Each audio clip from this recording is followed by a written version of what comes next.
Hola, ¿cómo están? Hoy vamos a hablar de la trama. Hay varios elementos que se juegan en la trama de una historia y que hacen que la historia sea atrapante. ¿Sí? Vamos a jugar un poquito con esto. En primer lugar, habíamos hablado acerca de la línea de tiempo. Nosotros tenemos que conocer, obviamente, nuestra línea de tiempo en toda nuestra historia. Podemos desarmar esa línea de tiempo y contarla como nos parezca que sea más relevante.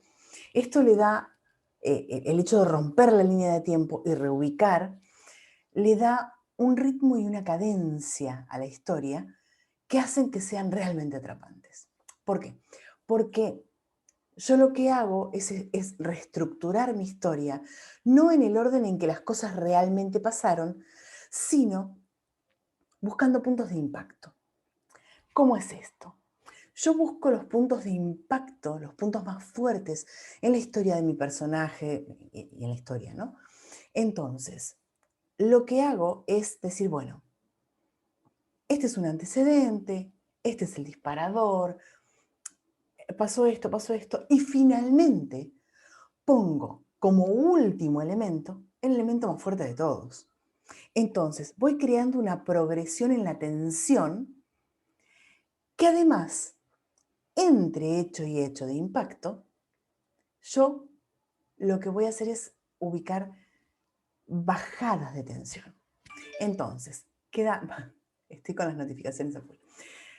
Entonces, lo que genero es como picos en donde crece la tensión, baja la tensión, crece la tensión, baja la tensión, y de esta manera yo voy haciendo como una escalera hasta el último evento, que es el evento más grande de todos, es el más rupturista, es el más profundo, es el quiebre absoluto y total de la historia. De esta manera yo voy atrapando a mi lector y dándole siempre un desafío mayor, ¿sí? Y esto necesariamente tengo que hacerlo evaluando el impacto de los eventos y no el orden cronológico en que realmente ocurrieron. Mi personaje va a tener que tomar ciertas decisiones y esto es lo que le da carácter a la historia y al personaje, lo que hace un arco, una diferencia.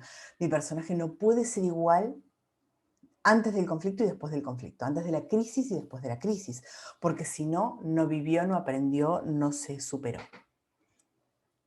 Las decisiones que tome, y luego vamos a evaluar por ahí más profundamente este tema, pero básicamente no tienen que ser decisiones fáciles. Y acá parecemos muy malos los escritores. Pero si yo tengo un personaje que es bueno y con una altísima moral, ponerle la opción de robar o no robar algo no es una opción. No va a poder hacerlo, no va a poder robar.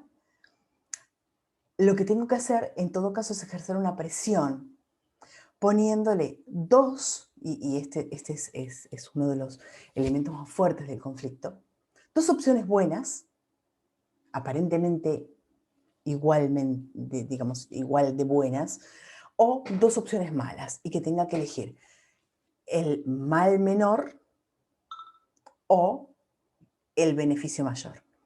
Sin saber si la verdad es que cuál de las opciones es la mejor. Entonces, si yo pongo una plataforma en la cual su hijo está de un lado y 300 personas están del otro, y eso es un dilema. Eso es realmente un dilema. Yo no puedo salvar a los dos. ¿Salvo a mi hijo o salvo a 300 personas? ¿Qué hago? Eso es un dilema. Entonces, ahí sí pongo en juego la naturaleza del personaje.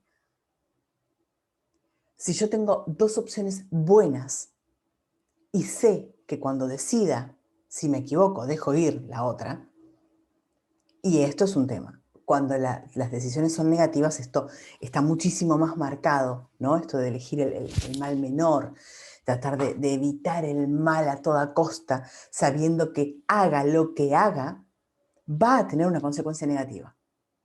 Entonces, acá es donde realmente pongo en prueba al personaje. Acá es donde realmente lo hago pasar por una pérdida.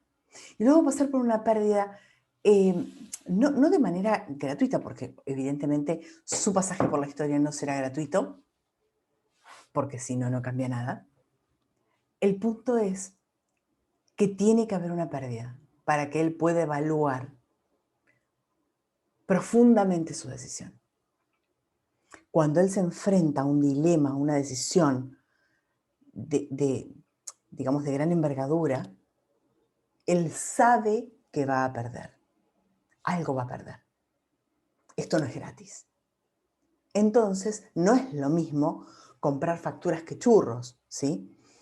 Acá, él va a perder una parte de algo de valor para él. Y eso va a ser irrecuperable. Esta es la forma en que nosotros empujamos a nuestro personaje a crecer, a reflexionar. Y va a salir con una cicatriz de acá. Pero esa cicatriz, cada vez que se mire esa cicatriz, va a saber que ya no es la misma persona que era antes de empezar nuestra historia. Porque esta trama, este camino, este caminito de piedritas que yo le voy poniendo, va teniendo una dificultad mayor, progresiva, que en algún punto lo va forjando a través de la historia. Si yo tomo un personaje que está tirado en el sillón, rascándose la panza, y le digo, ¿sabes qué? Tenés que salvar al mundo. Y la verdad es que el personaje se me va a reír. No se va a creer capaz ni por un solo minuto de tomar un desafío. Entonces, los riesgos y las decisiones, todo el esfuerzo que yo tengo que hacer que él produzca, tendrá que ser escalonado, porque cada escalón le va a propiciar la confianza necesaria para poder afrontar el siguiente. Si mi primer escalón es muy alto, me voy a rendir. Si en cambio vamos escalonando este entrenamiento, entonces el primer día haré 3 abdominales y me sentiré capaz de hacer 6 el día siguiente. Así es como vamos desafiando a nuestro personaje. Así es como funciona la progresión en la superación de los conflictos a través de la trama. Espero que les haya resultado interesante. Este tema realmente es otro de los puntos claves de la historia, porque marca el arco de la historia, el arco del personaje, y la trama une todo.